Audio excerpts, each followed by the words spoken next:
All right. Thanks everybody for joining. We're going to go ahead and kick things off now because we're a couple minutes in and we know everybody is super busy. With that, I'm going to hand off to Laurent and Zach, who are going to be walking us through today's webinar on spot instances. Laurent? Hey, thank you, Joe. Thank you so much, guys. I'm super excited to be here and present to you. I'm live from Miami, and my good friend Zach is live from Massachusetts. And Zach, the weather is nicer here. Probably true. So I'm one of the founder of Cast AI, and I run product. And maybe Zach, you can introduce yourself. Yeah, sure. Hi everyone. I'm Zach Almeida-Beers. I head up one of the technical account management functions at DoiT International for North America and APAC. Been with DoiT for about 4+ years in the cloud space for probably too long. But it's great to be here with you all. It's a pleasure. We're going to talk about something that is very, very dear to me and to Zach, which is how we can use Spot Instance to run machine learning training and machine learning inference. We're going to give you some tips on things we've seen from our users and DoiT users as well. Also, what to avoid and what to look for when you use Spot Instance for machine learning. This is a very dear subject to us, to both of our companies, for one very important reason. It's extremely expensive to run training and to run inference. So to prepare a model, and then once you have it, to run it and to use it in production. It's expensive to do this on demand. It's even more expensive to do this with GPUs. But there is hope. And the hope we think is that you have Spot Instance that are great machines to run this, but you have to be careful and look for a few things. So before we go, Cast AI is a cloud cost optimization platform. So that's our specialty. That's what we do. We reduce compute cost for cloud native applications. We have hundreds of clients all over the world. We are a venture-backed company. And then with me is Zach from DoiT. Zach, it's all yours. Thanks. Yeah, DoiT International, you may or may not have heard of us. We're a managed service provider for public cloud. So think AWS, Google Cloud Platform, Azure. We have a number of different offerings from services, consulting to our own, call it like FinOps type of product that complements, I think, a tool like Cast AI really, really well. We're a global company. We're in many different countries, I think over 70. We have over 3,000 customers, either using our products or just working with us as one of their partners in public cloud. And go to the next slide. Just really quick, this is kind of like our call it mission statement. We just want customers to help simplify the cloud. The way I like to think about it is we want customers using cloud technology in the most efficient and effective way, and hopefully, especially for this webinar's sake, the most cost-effective way. And again, we work with all the major cloud providers as well as the FinOps community as well. You can move to the next slide. Again, this is just to quickly highlight some of the customers we have, the global company we are. We have lots of cloud experts. You can see like over 900 certifications, lots and lots of dollars that are flowing through us as a partner. So we help customers every single day with these types of topics. And you can see our CSAT scores, which we keep publicly, by the way. You can check out over 98%, which is pretty impressive, at least the way I like to think about it. But next slide. So I think a really quick, probably primer on Spot, just in case you don't know that much about them and why you should use them.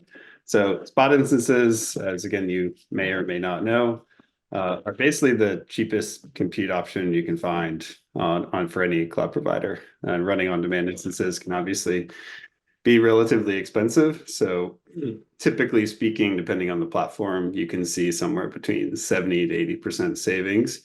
And the nice part is you get the same performance as on demand. So it's not like you're trading anything for the cost. So you get better performance for the dollars that you spend, right? And there's flexible pricing. You can configure things so that you get the options that you want, or you could do that based on capacity. And Spot instances can work with things like auto-scaling groups. There's lots of ways that you can help remediate any risk, because the drawbacks to Spot are things like interruptions, right? So AWS will give you a 2-minute notice, basically, when your Spot instance will be taken away from you.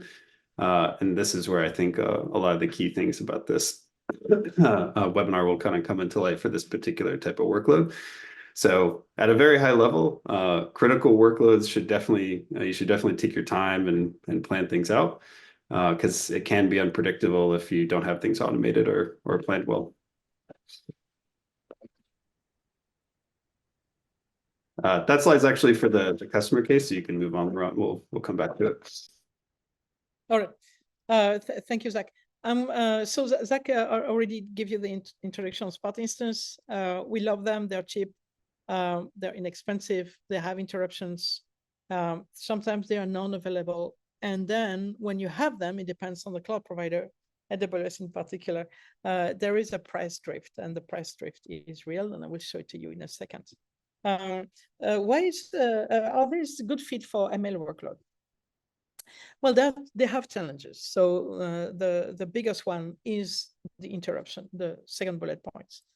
Interruption will impact your machine learning workload, because you will lose that machine and you have a very small warning, 2 minutes from AWS, a little bit less on other cloud providers.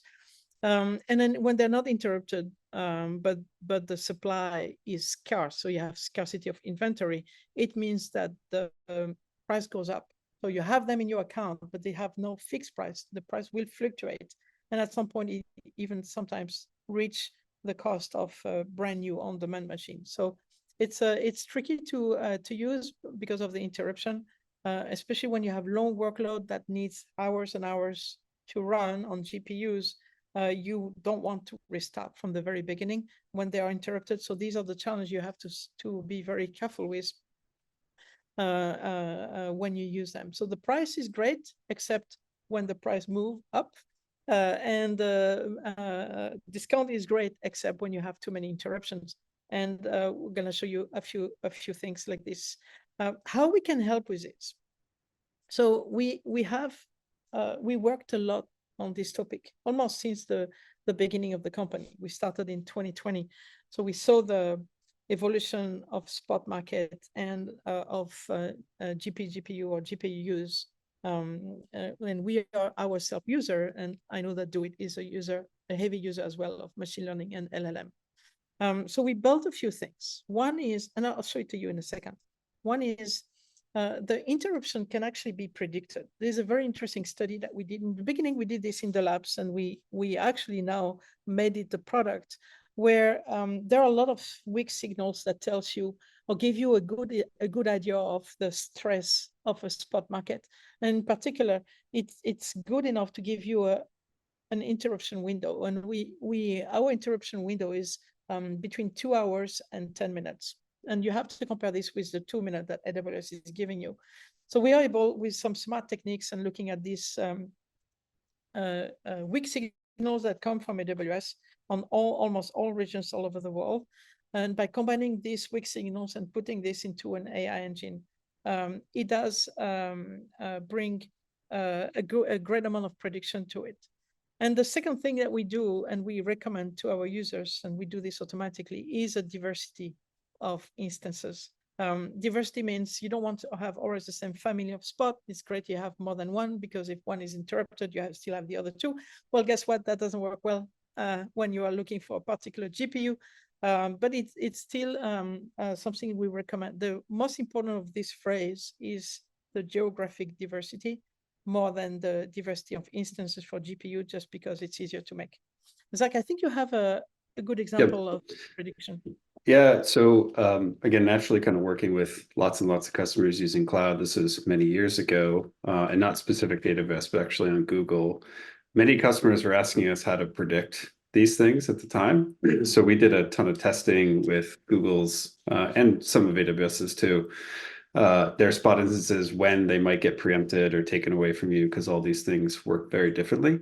And the more data we actually got after all the testing, the output was actually that in Google's world, again, this was many years ago, so I don't know if this is still true, but we found that most of the time, I forget the exact percentages, instance was probably preempted from you after about 10 or 12 minutes or so. But once you got past that threshold, and I think Google's rules is it'll be around for at least 24 hours. It goes for the full length of time, right? So if you can get past that threshold, then your instance is going to be around for, again, for most of the time. So it's some information to kind of validate that these things are actually pretty predictable as long as you have the data to back it up.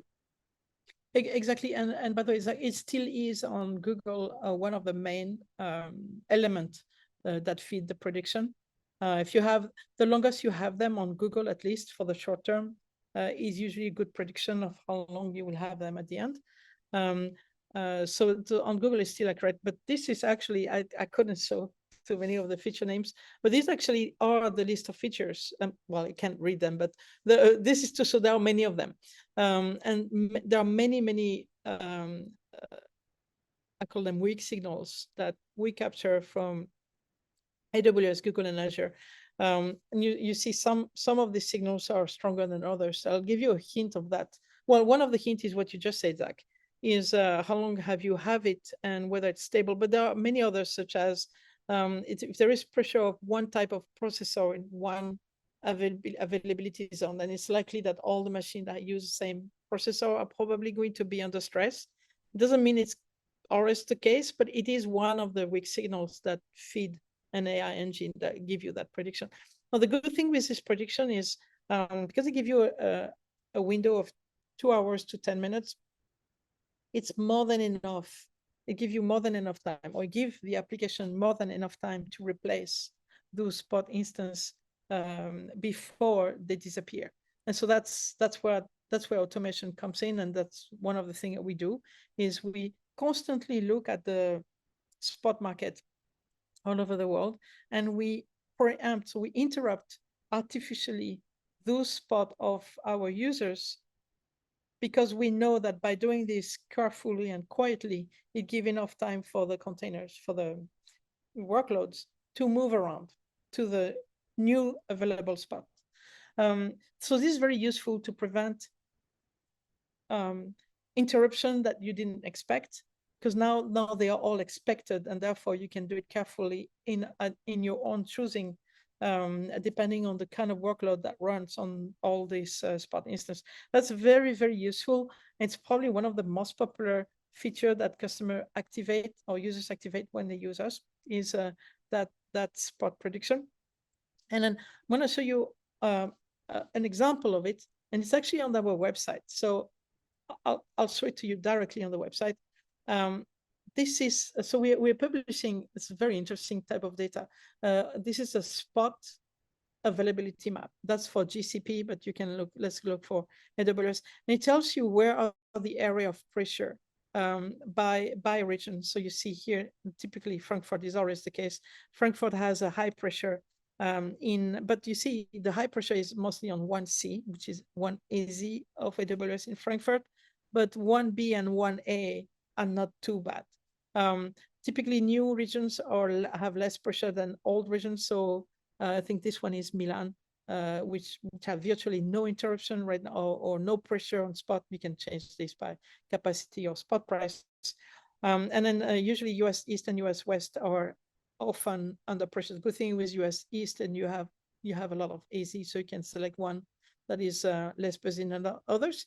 And also some countries are different. So most of the time Mumbai is under pressure, but Hyderabad is not, because Hyderabad is newer. But GCP has a different map, and so you can make different type of decisions on GCP. And this is real time, so that changes all the time. And Azure is usually the most green of all. One thinking of Azure is that they build their data center in advance, or at least they are monitoring. Well, they're all monitoring their capacity. Azure seems to monitor to make it more green. Let's put it this way. So this is just data that give you a good flavor. The important thing is this is the type of data that goes in and feed an AI model that is then being used to make a decision and do predictability and interrupt machines way in advance compared to what the cloud provider would tell you otherwise. So you guys can feel free to use this. It's cast.ai/spot availability map. It's really useful to see the market. But of course, the interesting part of it is then to use that data and feed your EKS on Amazon, on AWS, or GKE for Google, and AKS for Azure Kubernetes engine of those cloud provider. So that's a spot prediction. I'm super excited by this because it works really, really well.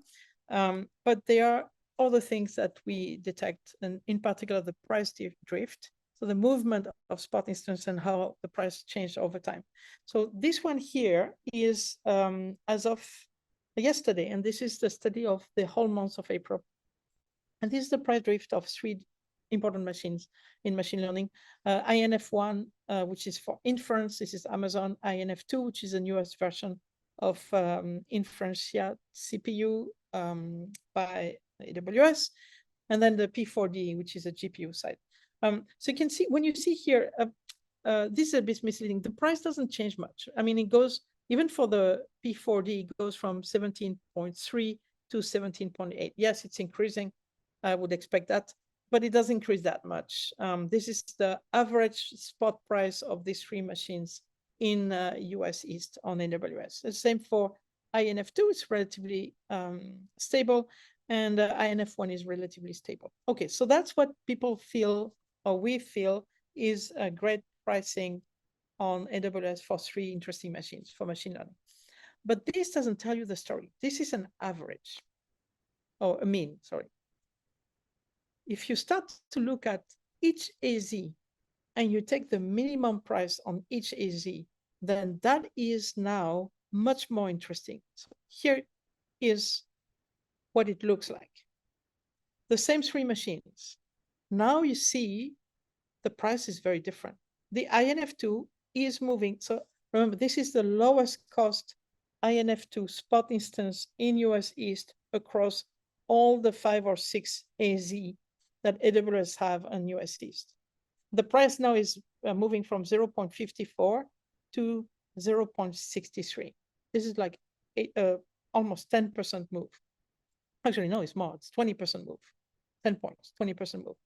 But look at this. The price is 0.63 per hour for INF2. To go to the previous one, the price is 94 on average. So if you're able to select the lowest AZ, and you can do this in real time, then effectively you can get an INF2 for 30% cheaper than the average spot instance for INF2. And if you can do this in real time all the time, you can have a smart engine that says, well, if the price of INF2 increased too much, I'm going to look around to see if there is another AZ that I can use and automatically interrupt my INF2 and replace it by another one because it's 30% cheaper than the one I selected in the first place. The price goes up when you look at the mean.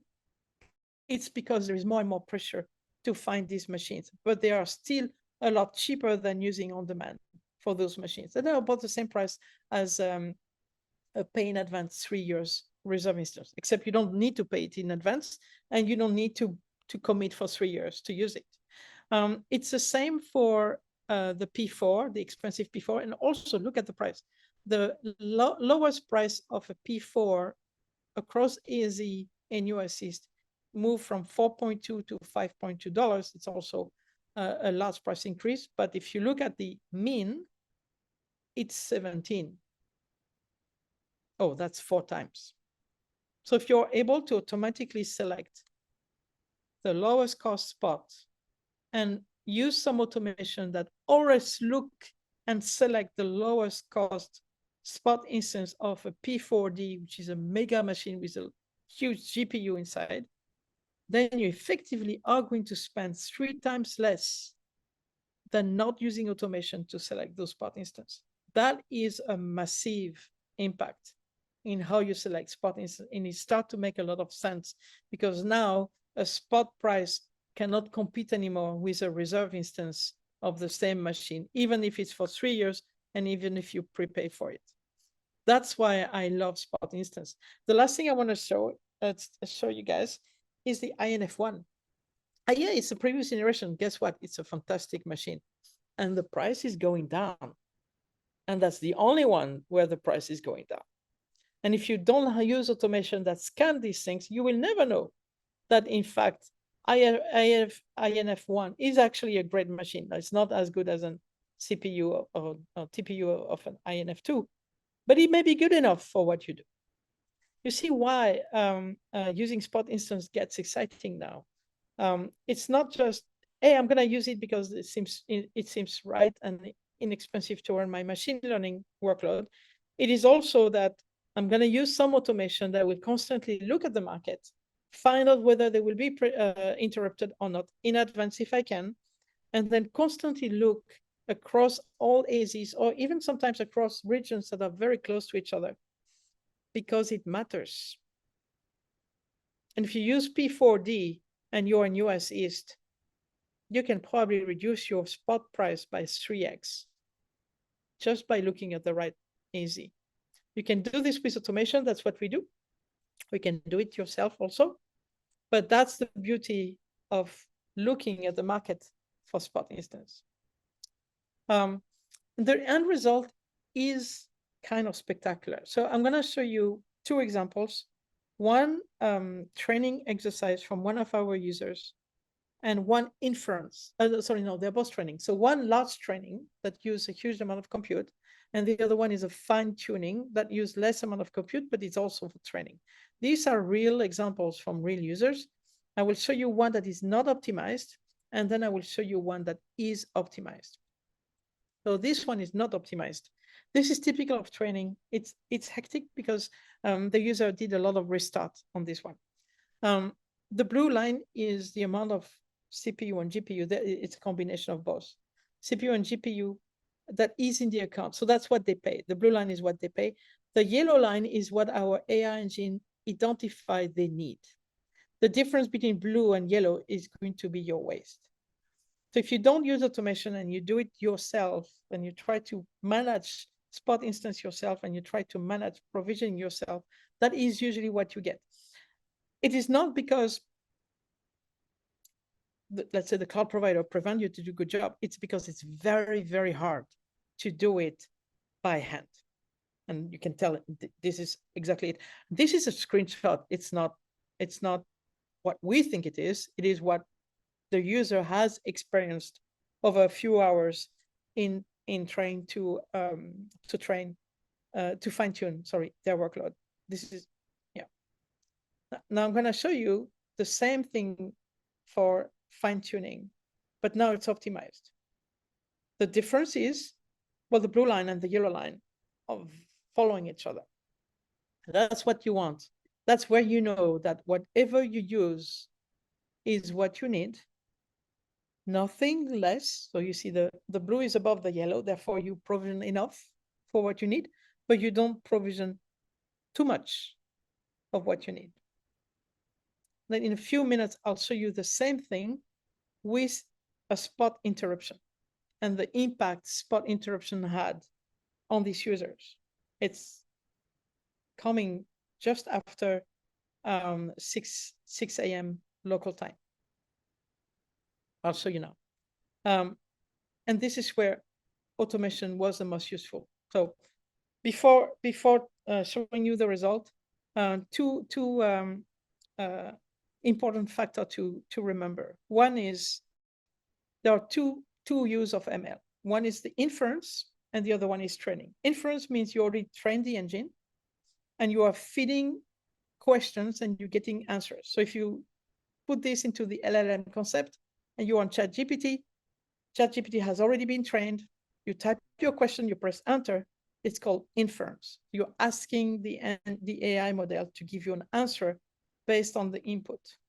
Inference is the easier one because, and easier in terms of using Spot Instance, because the model is already trained. And that means that you don't need to carry all the stateful information, all the state information that training requires. Training requires a huge amount of data, and the spot interruption has to be a huge amount of data on which you train. It takes hours, sometimes weeks and months to train it. Inference, it's a few minutes or a few seconds. You have a question in input, you get the answer in output, and that's it. So if you have a spot interruption, it doesn't really matter. You don't lose much. You may lose one query, but if you are doing it smartly and you have prediction model, then you don't lose anything, because by the time you lose the machine, you already replaced it by something else. And so a combination of spot and on-demand works really, really well for inference. So inference is a easy way to use spot instance, as long as you use automation for prediction, and as long as you don't over provision, which is one of the things we do, then you should be good with spot instance. Training is a different, fine-tuning and training is a different animal. Here, you have to think of workload that last a long, long time. And the problem is this workload need the result of the previous job to continue.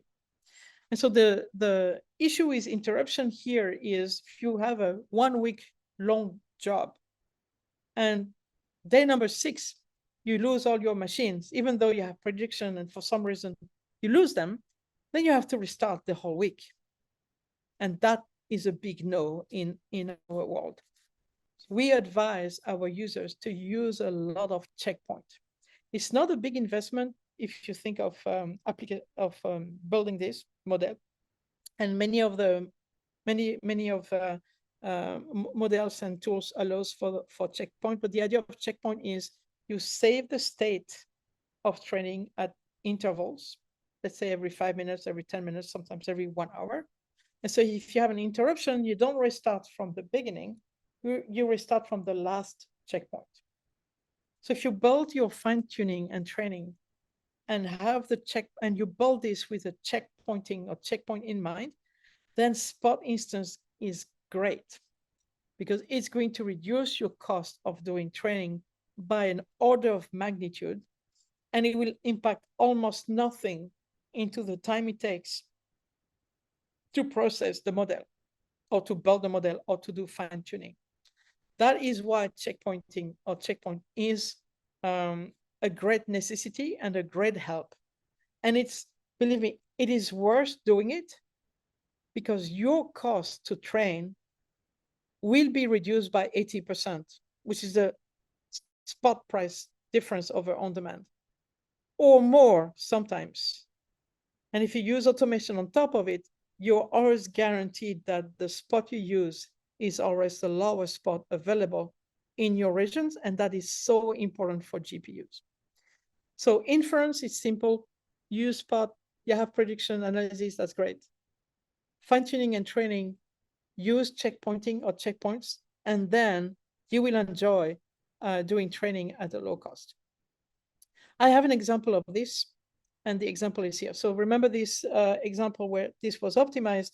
This one of our user, after optimization for Castilla, they had a spot interruption. They actually had a spot prediction. So we interrupted in advance for them. And this is what happened. So it happened at 9 a.m. local time. What you see here is, so the blue line went up by about, I think here's the detail. So this is a zoom of the same, by about 100 CPUs. Why? Is because when it got interrupted, before it got interrupted, we actually added the machines in advance. We added about 100, I think it's about 100 CPU, which is the size of this blue thing. This is a zoom, right? So it was about 850 CPUs at peak, which is this one here. So we added the machine here, about 150 CPUs and a few GPUs that, or INF, I forgot which one it was. And then they got interrupted, that's why it went down a little bit, and then got interrupted more, that's why it went down again. And you see that the yellow line is still there. So meaning the yellow line didn't go to 0, where you lose everything. It adjusted based on the machine that we added, because we knew that they were going to be interrupted. And then the interruption happened, which is why this went down twice, one time here and another time here. And during the interruption, you see the containers were moving from one machine to another as they were adjusting for the fact that about 150 CPUs were going to be terminated. It's 150 CPUs because this is the difference between this line here, this constant line, which is probably around 750, and this line here, which is probably around 850. So it's 100 CPU total of machine interrupted. So that's how it works. So, and this is checkpointing in action. So what the checkpointing says is the following: boom, I add new machines because I know they're going to be, I assume, or I predict that they would be interrupted. They were interrupted, that's why it went down. They were interrupted again, that's why it went down here again, up to the same level I was before. And you have all the workload that adjusted themselves with rebooting, or not rebooting, with checkpointing, which means that the yellow line didn't go to 0, which you saw here. It continued to be at the high level because the fine-tuning restarted from the previous state. And the reason why you have this movement is because the containers were busy moving each other from interrupted machines or machines that were going to be interrupted to a new spot instance that were replacing the one that was being interrupted. So that's a real-time example. It is a screenshot because it's very hard to show it to you in real time, although you can simulate it. But this is a real screenshot from a real user, and that's a zoom of that few hours where the interruption happened, the prediction kicked in, added new machines, interruption happened. During the interruption and during the fact that we added new machines, workload moved from the predicted interrupted machine to a new one. And then you see that the system didn't restart because they were using a smart checkpoint. I forgot which one it was, whether it was a few minutes or 15 minutes. But you see that the yellow line continued to be high, so the workload continued to run during that moment. So that's why using inference, using spot instance for training works really nicely when you have checkpointing. This is fine-tuning exercise. So that's an example, and that's how automation worked, and we spoke about it already. So that's our experience of using spot instance for inference, which works really nicely, for training or fine-tuning, which is a smaller version of training, where prediction helped to replace spot instance by others, where the replacement is smart in the sense that we will look at all the AZs that you're playing with and select the lowest cost on these AZs, and a checkpoint in action where you don't need to restart everything. As you see here, the process continued. It was unstable. Unstable means containers were moving around to readjust themselves, but you didn't lose anything. And you did not restart the few hours that these users was using to do fine-tuning. So that's an example of using spot instance for machine learning in action in real time. And so, Zach, I know you have a few customers that are doing this as well. Maybe you can tell us a little bit of what they do and what you see with your customers. Yeah, for sure. We can talk about a couple. There's one of our customers based out of EMEA. They're in the security space, software company. And they actually are doing some deep learning inference on security footage, where it's mostly a batch workload where they're trying to get some output from that data that they have. The workload was pretty spiky, so really didn't make sense for things like reserved instances or savings plans, right? These types of mechanisms and things you can purchase through AWS or any other cloud provider are meant for stable workloads, right? So any savings opportunity that wasn't really an option. So we looked at Spot as an opportunity to potentially try and implement for these batch jobs that they were running to try and reduce the cost. We have some of our own product suite, tool called Spot Scaling. Really the purpose of that tool is to help kind of manage some of those auto scaling groups and do a little bit of the replacement of spot instances. That being said, it doesn't help with things like the interruptions as well as checkpointing and things like that. So this customer with some of our assistants had to go implement their own process. So they're doing this on their own right now, and they have talked about how the process is working well now, getting it up and running. wasn't the most trivial of things, but certainly it took a bit of effort in planning, right? So they use the local metadata processes that AWS provides, and they have another service pull that metadata for when they get those 2-minute warning interruptions. So that way the job can do some cleanup, the nodes can do some cleanup, effectively checkpointing, just like we've been talking about here.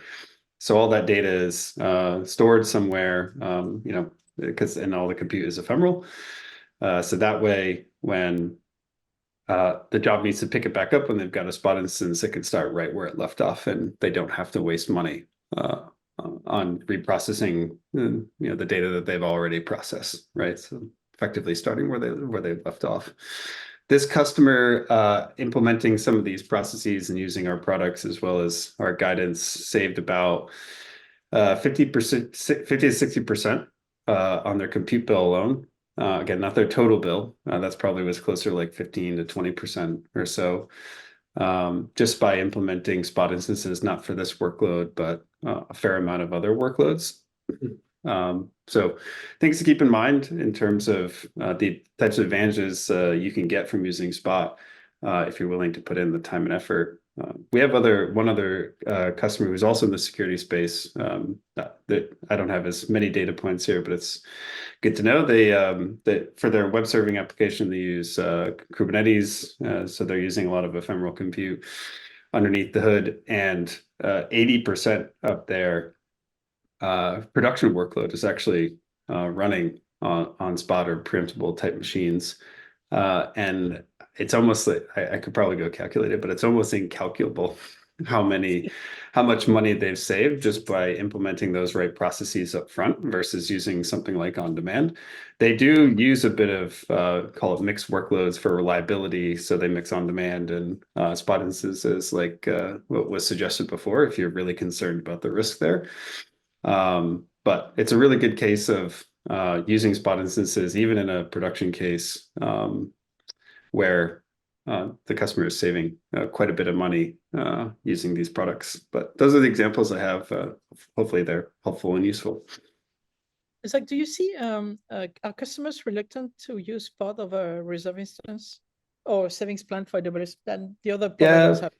Yeah, it's a good question, right? Like, and it's a common challenge that we run into. So I may have, a couple of good examples here to talk about how they've leveraged Spot and saved a lot of money on Spot. But again, we have thousands of customers, and many of them, whether it be me or one of our engineers, go talk to them about this particular topic. Customers are definitely really reluctant to use that type of product, especially in production type workloads. They don't feel like it's, call it like the juice is worth the squeeze or it's worth the risk. So they might be leveraging Spot in other places, maybe in test and dev.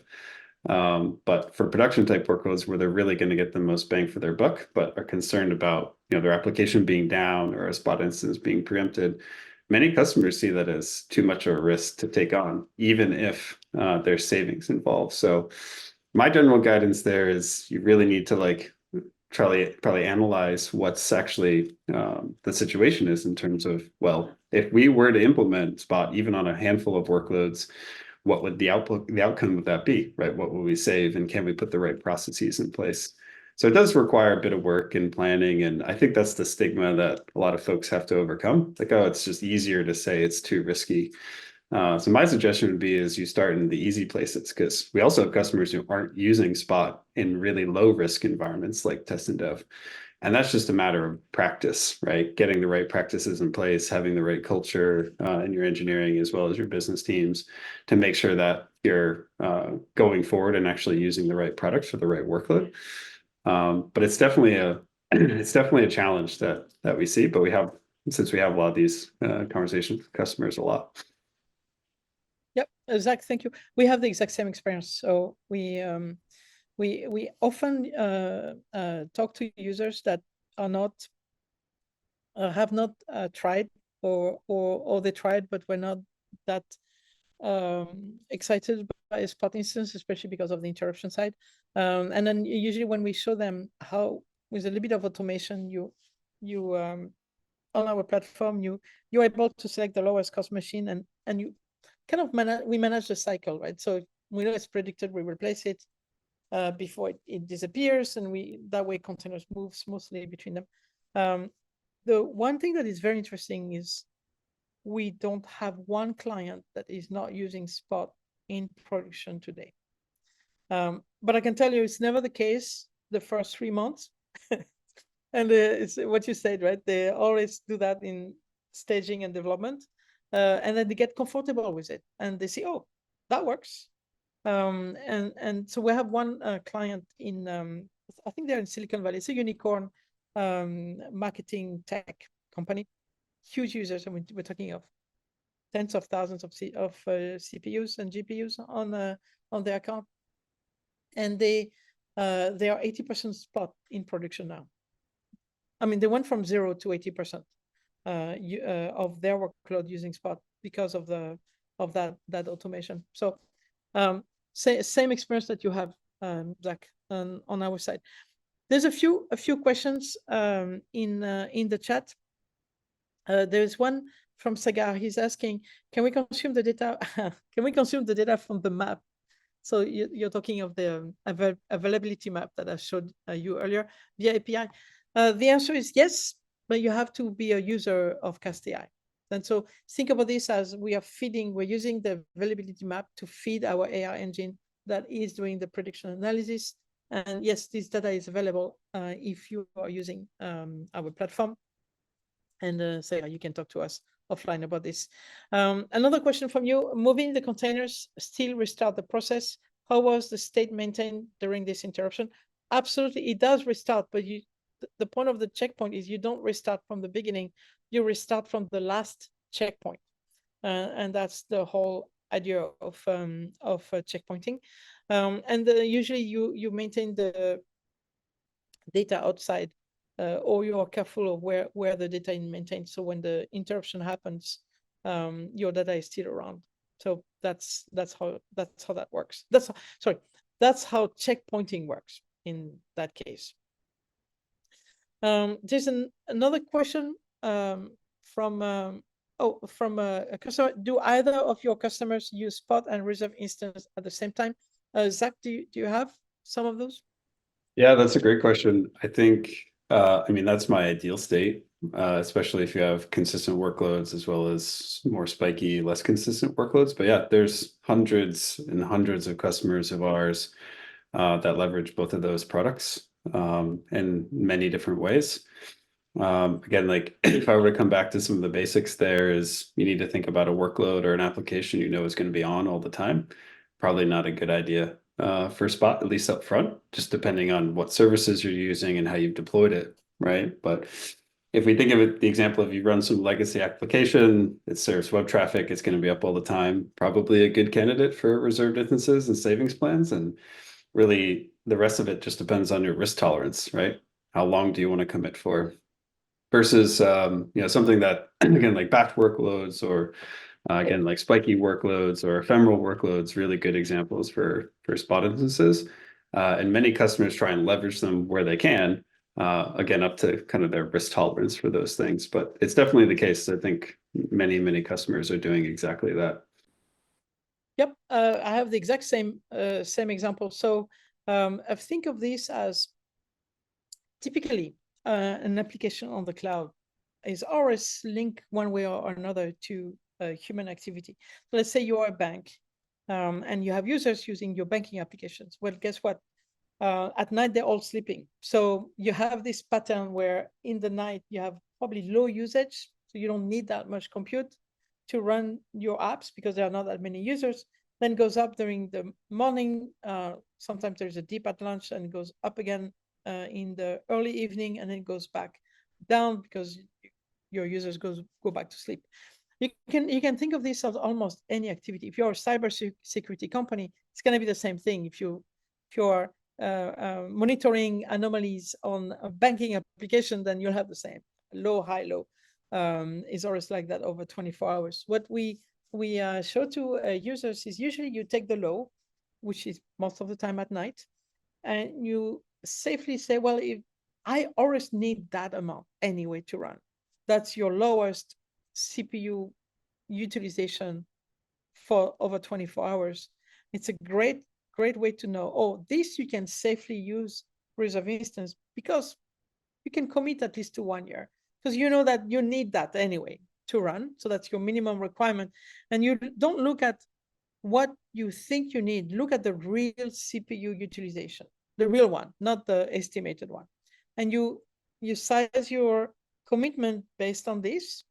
And then you say whatever is above, typically the up and down during the day, whatever is above, you can safely use more ephemeral compute. And so a Spot instance is great for that. So that's how we see it with users.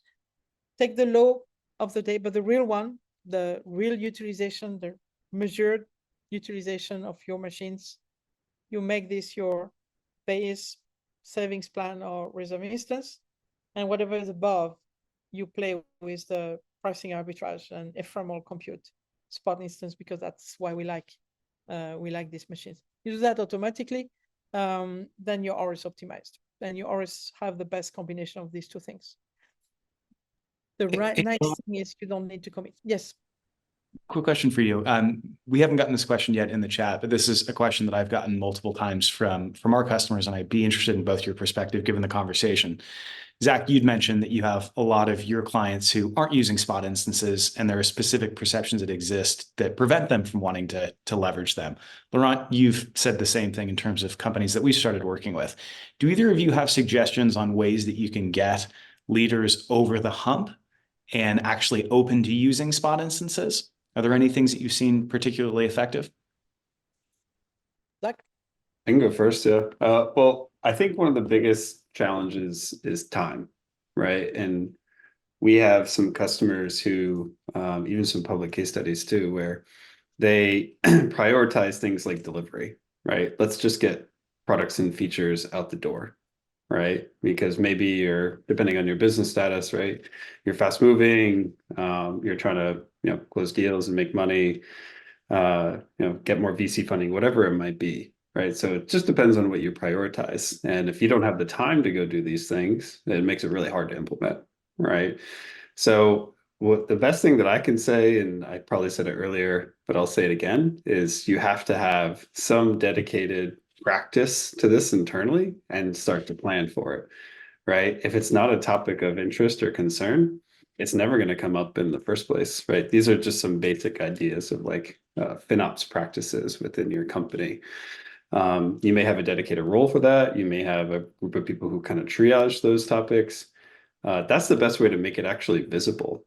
Because one of the biggest challenges with rising costs in any scenario is the stigma is, well, make the costs go down. I don't know why they're going up, but you have to have good practices to understand why costs are going up. So things like unit economics and costs of goods sold, things of that nature. So you can understand, well, our costs are going up, but all these other indicators are telling us that we're growing more customers. So it's going up kind of naturally. Our unit economics are staying flat. So there's a lot of different mechanisms to help call it leaders get over the hump, but sometimes there are just challenges that get in the way, and that could be things like prioritization, right? It just gets deprioritized until you get to the point where you have the staff and the time to address these types of topics. But I would always argue you don't want to necessarily get into a situation of creating technical debt for yourself too far down the road, because then you make it to the point where you may not even be able to do it, or it'd be too difficult down the road to be able to implement it in the first place. So those would be my general recommendations, how you can try and get over some of those hurdles. Thank you, Zach. My view is a little bit simpler. Trying it is believing it. So we build this full cycle as an automated product. That means, I'll tell you how simple it is. You deploy your application, Kubernetes for cloud native. So it's a Kubernetes application with containers. You click the box that says, use Spot instance when it makes sense. And it's as simple as that. You click that box. From the moment the box is clicked, you are telling the AI engine, hey, it's okay to provision Spot instance when you feel like it. And you see it immediately. And it is amazing to see it in action, Consistently, you see some spot comes in, not all of them, only for when it makes sense. You see interruptions, it's very visual. We show that in the dashboard. You see those machines that are being interrupted, that are immediately being replaced. You see your application is continuing to work the way I was showing to you earlier. And that is giving the confidence because it's fully automated. It really is as simple as click the box. You can go deeper than that. You can say click the box, but only for some workload. You can even say, hey, this workload is great, but only 20%. The rest, yeah, you stay on demand or you stay reserve instance. And you can, it's a slider. You can change the slider from 0 to 100, and you feel very comfortable as it goes because of this automation side. So that's seeing is believing. It's a lot easier to see it in action, and then you can make your own decision of it. What Zach you said is absolutely true, though. These are the process that comes into mind, and that you can fix with some automation. So that's the answer. But there's another question in the chat. We have a little bit more time, so I want to reply to this one. Have you observed any macro trends over the years on Spot instance usage, and has that changed the average price and availability of Spot instance? For example, if all customers started using Spot, then the Spot market price will be high most of the time because it would not be as cost effective. Yeah, that's a great one. Zach, you want to do it? I have to go look at the data, but I think generally speaking, yeah, even though I've talked about how customers are struggling to start using Spot in the most optimal places for cost savings, I think generally speaking, most customers are using Spot more than they were, say, 3, 4, or 5 years ago. There's definitely better processes as well as better use cases out there for customers to even rationalize how to go use that. They're not starting from scratch. But I actually don't have a ton of data points here that I could really speak to at this stage. But it's a good point, one I hadn't really thought of before. But generally speaking, yeah, more customers are using Spot for sure. And we have the same, but it's our specialty, so that makes sense. We've been doing this for 3 years now as a product. So there's an interesting concept, though. I thought the same as what this person asked, meaning I felt, well, if a Spot is there to handle over building by the cloud provider, then if they stop building, there is no more Spot instance available because then they won't. I mean, AWS wants to sell this machine on demand or as reserve instance instead of Spot, for sure. Economically, that makes more sense. However, that argument I just made only work if we stop growing, which is not the case. So as long as the market continued to expand, we just had a huge boost with AI coming and becoming the hype, then believe me, these our friends at AWS, Google, and Azure they are adding as many data centers as they can. And as long as they do this, it's great to use Spot. That's my answer to that. So yeah, continue to use them because we are there for a long time. Is my short version. Another question, maybe the last one. Do Spot instance work better for certain ML workloads compared to others? Absolutely not. If you are smart in doing checkpoints, that is what we see, and we have great feedback from users on doing this. It is a very universal thing.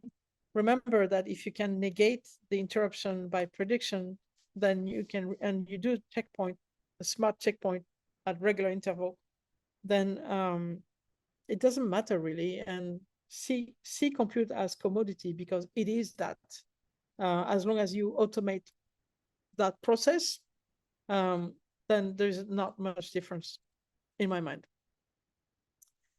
There's another one. It's a funny one. I think, Joe, we have time for the last one. Yeah, let's take one wrap. Okay, I like the other one. Can Cast AI offer more features and capabilities than Perfect Scale? Guys, I know Perfect Scale, and they are very respectable, and it's a great team. And so, by all means, if you're using them, it's It's a fantastic team and a fantastic product. Yes, we're similar. We do a bit more things. We've been around, so we handle a lot more things than Spot. We do workload right sizing. We do eliminate over provisioning. We look at network costs. There's a lot of things that goes into our AI engine when it's about decision of auto scaling an application for workload right sizing in particular. So it's a vast market with a lot of problems to solve. We solve a lot of them, and our friends at Perfect Scale are solving also a lot of them. So by all means, enjoy if you're using them, but come to us too. Awesome. Joe, back to you. Yeah, well, big thanks to everybody who joined the webinar today. Really appreciate the time to listen and learn more about Spot instances. Huge thanks to Zach for joining us, especially. Really enjoyed having you on the webinar today, and to Laurent as well for joining us. We'll be sharing the recording with everybody after the fact, so if you missed a part and had to take a look at some work during the webinar, we'll share that out. And if you have any questions, you know where to find DoiT and Cast. Thanks, everybody.